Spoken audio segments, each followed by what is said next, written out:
حضرت ابراہیم علیہ السلام۔ حضرت ابراہیم علیہ السلام اولو العزم رسولوں میں سے ایک رسول ہیں۔ آپ علیہ السلام کو اللہ تعالیٰ نے اپنا خلیل بنایا، اس لیے آپ کو خلیل اللہ کہا جاتا ہے، اور آپ کے بعد والے تمام نبی ورسل علیہم السلام آپ ہی کی نسل سے ہوئے، اسی اعتبار سے آپ کا لقب ابو اللہ نبیہ بھی ہے۔ آپ علیہ السلام کی قوم ستاروں اور بتوں کی پجاری تھی۔ چچا ازر بھی بتوں کا پجاری بلکہ بیوپاری تھا۔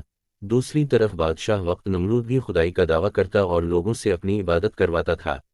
آپ علیہ السلام نے چچا اور قوم کو تبلیغ و نصیحت فرمائی اور بہت خوبصورت اور آسان فہم دلائل سے سمجھایا کہ اللہ عزوجل ہی معبود اور خالق و قادر ہے، جبکہ بت بے بس و لاچار ہیں۔ ان کی بے بسی ظاہر کرنے کے لیے ایک مرتبہ آپ علیہ السلام نے بتوں کے ٹکڑے ٹکڑے بھی کیے۔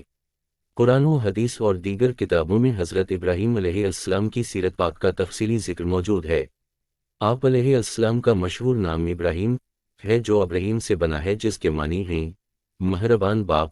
آپ علیہ السلام چونکہ بہت مہربان تھے، جیسا کہ آپ کی سیرت میں اس کی مثالیں بکثرت نظر آتی ہیں۔ یوں ہی آپ علیہ السلام مہمان نوازی اور رحم و کرم میں مشہور ہیں، اس لیے آپ کو ابراہیم کہا جاتا ہے۔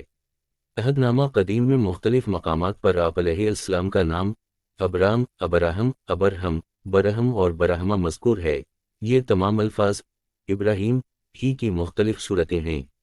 آپ علیہ السلام کا لقب خلیل اللہ یعنی اللہ کے دوست اور کنیت ابو الضیفان یعنی بہت زیادہ مہمان نوازی فرمانے والے ہے۔ ایک روایت کے مطابق آپ علیہ السلام کا نسب نامہ یہ ہے: ابراہیم بن تارخ بن ناہور بن ساروق بن راگو بن فالیق بن عابر بن شالا بن رفخشت بن سام بن حضرت نوح علیہ السلام۔ تابعی: بعض حضرات نے آپ علیہ السلام کے والد کا نام آزر لکھا ہے، یہ درست نہیں۔ صحیح یہ ہے کہ آزر آپ علیہ السلام کے والد نہیں بلکہ چچا کا نام تھا۔ والد مسلمان تھے اور چچا کافر و بت پرست تھا۔ حضرت ابراہیم علیہ السلام کی ولادت نمرود بن کنعان کے دور حکومت میں عراق کے شہر بابل کے نواحی قصبہ میں ہوئی۔ مفسرین اور مورخین کا بیان ہے کہ ایک مرتبہ نمرود بن کنعان نے خواب دیکھا کہ ایک ستارہ طلوع ہوا، جس کی روشنی کے سامنے آفتاب و مہتاب بے نور ہو گئے۔ اس سے وہ بہت خوف زدہ ہوا اور کاہنوں سے خواب کی تعبیر پوچھی۔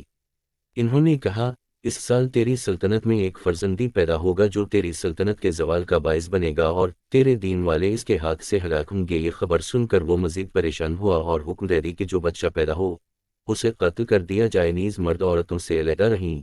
پھر ان باتوں کی نگہبانی کے لیے ایک محکمہ قائم کر دیا، مگر تقدیرات الہیہ کو کون ٹال سکتا ہے؟ چنانچہ اسی دوران حضرت ابراہیم علیہ السلام کی والدہ ماجدہ حاملہ ہوئے، لیکن عمر کم ہونے کی وجہ سے ان کا حمل کسی طرف بچانا ہی نہ گیا۔ دوسری طرف کاہنوں نے نمرود کو اس کی بھی خبر دے دی کہ وہ بچہ حمل میں آ گیا ہے، جس سے نمرود کی پریشانی اور بڑھ گئی۔ جب حضرت ابراہیم علیہ السلام کی ولادت کا وقت قریب آیا تو آپ کی والدہ ماجدہ اس تخانے میں چلی گئیں جو آپ کے والد نے شہر سے دور کھود کر تیار کیا تھا۔ وہاں آپ علیہ السلام کی ولادت ہوئی۔ آپ علیہ السلام کا حلیہ مبارک اور شکل و شباہت حضور پر نور سے مشابہت رکھتی تھی، چنانچہ بخاری شریف میں ہے، حضور اقدس نے ارشاد فرمایا، حضرت ابراہیم علیہ السلام کا حلیہ جاننے کے لیے اپنے صاحب محمد مصطفی کی طرف دیکھ لو، اور رہے حضرت موسیٰ علیہ السلام تو ان کا جسم دبلا پتلا اور رنگ گندمی تھا، وہ سرخ اونٹ پر سوار تھے جس کی ناک میں کھجور کی چھال کی مہار تھی، گویا میں ان کی طرف دیکھ رہا ہوں، وہ اللہ اکبر کہتے ہوئے وادی میں اتر رہے ہیں۔ اور مسلم شریف میں ہے، حضور اکرم نے ارشاد فرمایا، شب معراج میری حضرت موسیٰ علیہ السلام سے ملاقات ہوئی، وہ قبیلہ شنورہ کے لوگوں کی طرح تھے، دبلا پتلا جسم اور بالوں میں کنگھی کی ہوئی تھی۔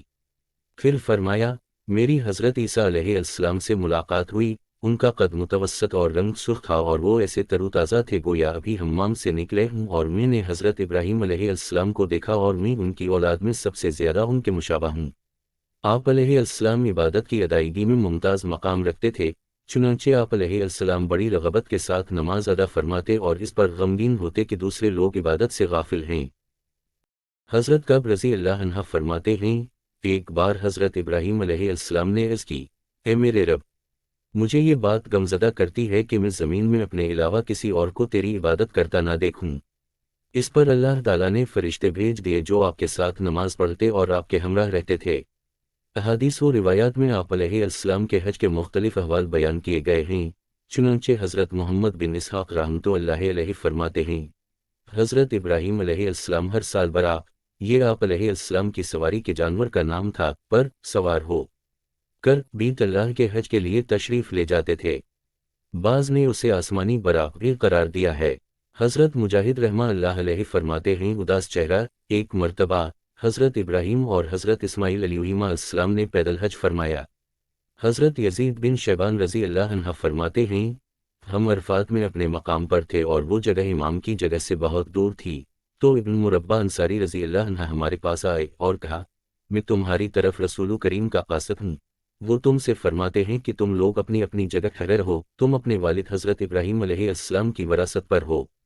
حضرت عامر بن واصلہ رضی اللہ عنہ فرماتے ہیں میں نے حضرت عبد اللہ بن عباس رضی اللہ عنہما سے صفا اور مرو کے درمیان صحیح کے بارے میں پوچھا تو آپ نے فرمایا سب سے پہلے یہ صحیح حضرت ابراہیم علیہ السلام نے فرمائی تھی، اور ان باتوں میں کتنا سچ ہے یہ تو اللہ تعالیٰ ہی بہتر جانتا ہے۔